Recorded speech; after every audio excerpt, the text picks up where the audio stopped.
ಎಲ್ಲರಿಗೂ ನಮಸ್ಕಾರ. ಈ ದಿನ ನಾವು ಶಾಲಾ ಶಿಕ್ಷಣದಲ್ಲಿ ಮಕ್ಕಳು ಬೆಳೆಸಿಕೊಳ್ಳುವಾದ ಪ್ರಮುಖ ಕೌಶಲ್ಯಗಳು ಏನು ಅನ್ನೋದನ್ನ ತಿಳ್ಕೊಳ್ಳೋಣ. ಕೇವಲ ಪಾಠ ಒಂದೇ ಅಲ್ಲ, ಚಿಕ್ಕ ಮಕ್ಕಳು ರೈಟ್ ಫ್ರಮ್ ನರ್ಸರಿಯಿಂದ ಹಿಡಿದು ಕ್ಲಾಸ್ 8ರ ತನಕ ಇರ್ತಕ್ಕಂಥ ವರ್ಷಗಳು, ಕಲಿಕೆಯ ವರ್ಷಗಳು ಬಹಳ ಮುಖ್ಯ. ಆ ಕಲಿಕೆಯ ವರ್ಷಗಳಲ್ಲಿ ಮಕ್ಕಳು ಪ್ರಮುಖ ಕೌಶಲ್ಯಗಳನ್ನ ಕಲಿಬೇಕಾಗುತ್ತೆ. ಅದೇನು ಅನ್ನೋದನ್ನ ಮುಂದೆ ನೋಡೋಣ. ಇಂದಿನ ಶಾಲಾ ಮಕ್ಕಳೇ ಮುಂದಿನ ಪ್ರಜೆಗಳು.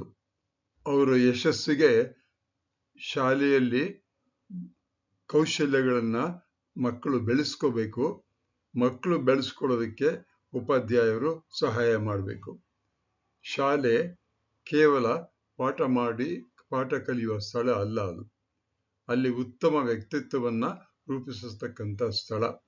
ಜ್ಞಾನ, ಕೌಶಲ್ಯ ಮತ್ತು ಮೌಲ್ಯಗಳು ಈ ಮೂರನ್ನು ಸಹಿತ ಉಪಾಧ್ಯಾಯರು ಪ್ರತಿ 40 ನಿಮಿಷದ ಪೀರಿಯಡ್ನಲ್ಲಿ ಯಾವ ರೀತಿಯಾಗಿ ಇದನ್ನ ಹೊಂದಿಸ್ಕೋಬೇಕು ಅನ್ನೋದನ್ನ ಕಲ್ತ್ಕೋಬೇಕು. ಈಗಿನ ಮಕ್ಕಳೇ ಭವಿಷ್ಯದ ನಾಗರಿಕರಾದ್ರಿಂದ ಈ ಒಂದು ಗುಣಗಳನ್ನು ಕಳಿಸ್ತಕ್ಕಂಥದ್ದು ಶಾಲೆಯ ಹೊಣೆಗಾರಿಕೆ.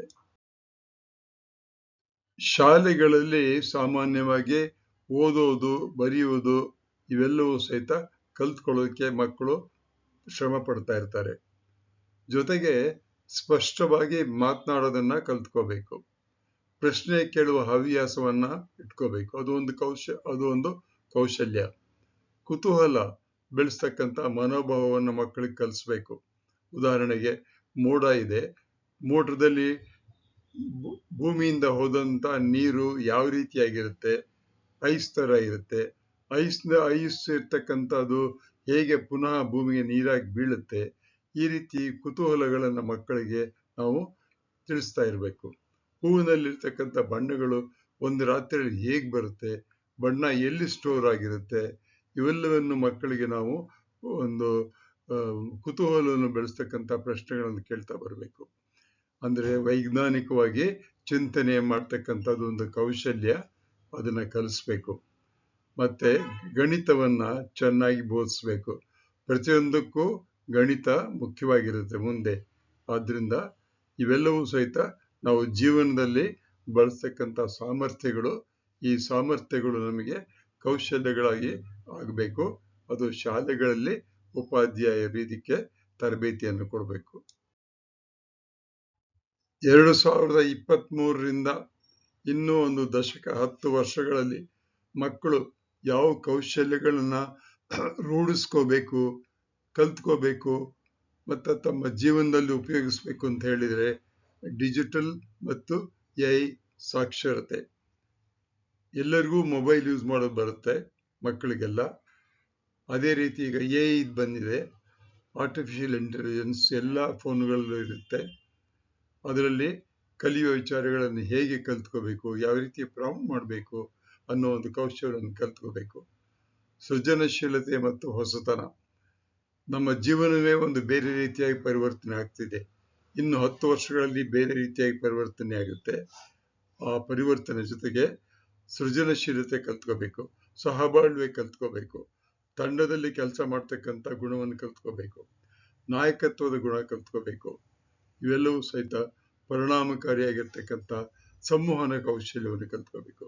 ಕಮ್ಯುನಿಕೇಶನ್ ಸ್ಕಿಲ್ ಅಂತ ಹೇಳ್ತೀವಲ್ಲ, ಇಷ್ಟು ಮುಖ್ಯವಾಗಿರ್ತಕ್ಕಂಥ ಕೌಶಲ್ಯಗಳು ಈ ಮುಂದಿನ ದಶಕಕ್ಕೆ ಬೇಕಾಗಿರ್ತಕ್ಕಂಥ ಕೌಶಲ್ಯಗಳು.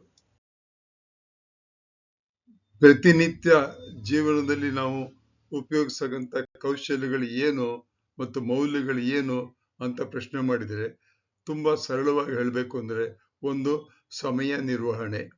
ಚಿಕ್ಕ ಮಕ್ಕಳಿಂದಲೇ ಈ ಒಂದು ಕೌಶಲ್ಯ ಬರಬೇಕು.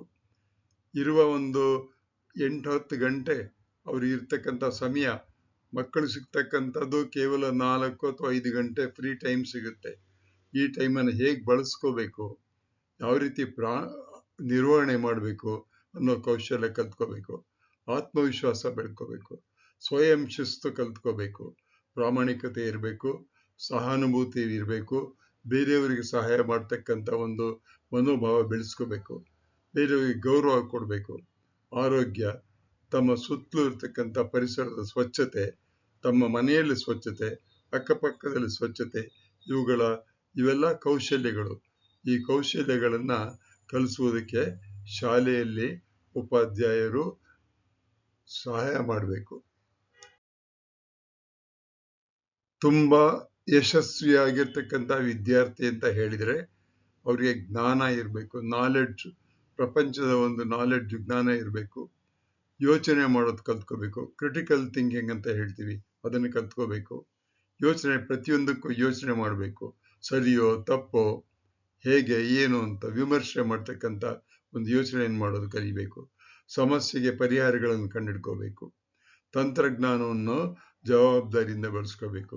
ಕೈಯಲ್ಲಿ ಮೊಬೈಲ್ ಇರ್ಬೋದು, ಅಥವಾ ಇನ್ಸ್ಟಾಗ್ರಾಮ್ ಇರ್ಬೋದು, ಫೇಸ್ಬುಕ್ ಇರ್ಬೋದು, ಈ ಎಲ್ಲ ತಂತ್ರಜ್ಞಾನಗಳನ್ನ ನಾವು ನಮ್ಮ ಒಂದು ಡೆವಲಪ್ಮೆಂಟ್, ನಮ್ಮ ಒಂದು ಬೆಳವಣಿಗೆಗೆ ಹೇಗೆ ಉಪಯೋಗಿಸ್ಬೇಕು ಅನ್ನೋದನ್ನು ಕಲಿಬೇಕು. ಉತ್ತಮ ಮೌಲ್ಯಗಳನ್ನ ಪಾಲಿಸೋದಕ್ಕೆ ನಾವು ಜವಾಬ್ದಾರಿ ಕಲ್ತ್ಕೋಬೇಕು. ಇನ್ನು 10 ವರ್ಷಗಳ ಶಿಕ್ಷಣದ ಗುರಿ ಏನು ಅಂತ ಹೇಳಿದರೆ, ಕೇವಲ ಪರೀಕ್ಷೆಗಳಲ್ಲಿ ಅಂಕವನ್ನು ಗಳಿಸೋದಕ್ಕೋಸ್ಕರ ಪಾಠ ಮಾಡ್ತಕ್ಕಂಥದ್ದಲ್ಲ. ಅಂಕ ಬೇಕು, ಆದರೆ ಅದೇ ಪ್ರಾಮುಖ್ಯತೆ ಅಲ್ಲ. ಅನೇಕ ಶಾಲೆಗಳಲ್ಲಿ ಅಂಕವನ್ನು ಬಿಟ್ಟು ಬಾಕಿ ಯಾವುದನ್ನು ಅವರು ಯೋಚನೆ ಮಾಡೋದಕ್ಕೆ ಬಿಡೋದಿಲ್ಲ. ಬರೀ ಅಂಕಗಳು, ಬರೀ ರ್ಯಾಂಕ್ ಬರಬೇಕು ಅಂತ ಎಷ್ಟೋ ಜನ ಪೇರೆಂಟ್ಸ್ ಸಹಿತ ಹಾಗೆ ಹೇಳ್ತಾರೆ. ಅದು ಬಿಟ್ಟು ಉತ್ತಮ ಮನುಷ್ಯನನ್ನು ಮಾಡಲು ಏನು ಮಾಡಬೇಕು ಅಂತಕ್ಕಂಥ ಯೋಚನೆ ಮಾಡಬೇಕು. ಈ ವಿಷಯ ಶಿಕ್ಷಕರು, ಪೋಷಕರು, ವಿದ್ಯಾರ್ಥಿಗಳು ಎಲ್ಲರೂ ಸಹಿತ ಯೋಚನೆ ಮಾಡಬೇಕು. ಇದು ಎಲ್ಲರಿಗೂ ಅನ್ವಯವಾಗುತ್ತೆ. ಯಾವುದು? ನಾವು ಉತ್ತಮ ಮನುಷ್ಯರಾಗಲು ಏನು ಮಾಡಬೇಕು ಅಂತಕ್ಕಂಥ ಚಿಂತನೆ ಶಾಲೆಗಳಲ್ಲಿ ಬರಬೇಕು. ಈ ಒಂದು ವಿಡಿಯೋ ಮಾಡುವ ಕಲ್ಪನೆ, ಡಿಸೈನ್ ಮತ್ತೆ ವಾಯ್ಸು ನಾನು CG ನಾಗರಾಜ ಕೊಟ್ಟಿರ್ತಕ್ಕಂಥದ್ದು. ಇಮೇಜು ಒಂದೇ ಒಂದು ಇಮೇಜು, ಅದು ನಾನು ತೆಗೆದುಕೊಂಡಿರ್ತಕ್ಕಂಥದ್ದು. ಆದರೆ ಇಂಟರ್ನೆಟ್ನಿಂದ ಇನ್ಫಾರ್ಮೇಶನ್ ತಗೊಂಡಿದ್ದೀನಿ. ChatGPT, OpenAI ಇದರಿಂದ ಅನೇಕ ವಿಷಯಗಳನ್ನು ಸಹ ತೆಗೆದುಕೊಂಡಿದ್ದೀನಿ. ಇದು ವಿಡಿಯೋ ಕೇವಲ ಮಕ್ಕಳಿಗೋಸ್ಕರ, ಶಾಲೆಗಳಿಗೋಸ್ಕರ ಮಾಡಿರೋದು. ಈ ನನ್ನ ವಿಡಿಯೋ, ಈ ರೀತಿಯಾಗಿರ್ತಕ್ಕಂಥ ವಿಡಿಯೋಗಳು ಸುಮಾರು ಒಂದು 600 ವಿಡಿಯೋಗಳಿದೆ. ನನ್ನ ಚಾನಲ್ಲು @ನಾಗರಾಜ ಚಿತ್ರದುರ್ಗ 1938 ಅಂತ. ಈ ಚಾನಲ್ ಪರೀಕ್ಷೆಗಲ್ಲ. ಇದರಲ್ಲಿ ಇರ್ತಕ್ಕಂಥ ವಿಚಾರಗಳು ಪರೀಕ್ಷೆಗೆ ನಿಮಗೆ ಸಹಾಯವಾಗುತ್ತೆ ಏನೋ ಗೊತ್ತಿಲ್ಲ, ಆದರೆ ಪ್ರಕೃತಿಯನ್ನ ಮತ್ತೆ ನಮ್ಮ ಪರಿಸರವನ್ನು ಅರ್ಥ ಮಾಡ್ಕೊಳ್ಳೋದಕ್ಕೆ, ಪ್ರಶ್ನೆ ಕೇಳೋದಕ್ಕೆ ಈ ಒಂದು ವಿಡಿಯೋಗಳನ್ನು ನಾನು ಮಾಡ್ತಾ ಇದ್ದೀನಿ. ಎಲ್ಲರಿಗೂ ಒಳ್ಳೆಯದಾಗಲಿ.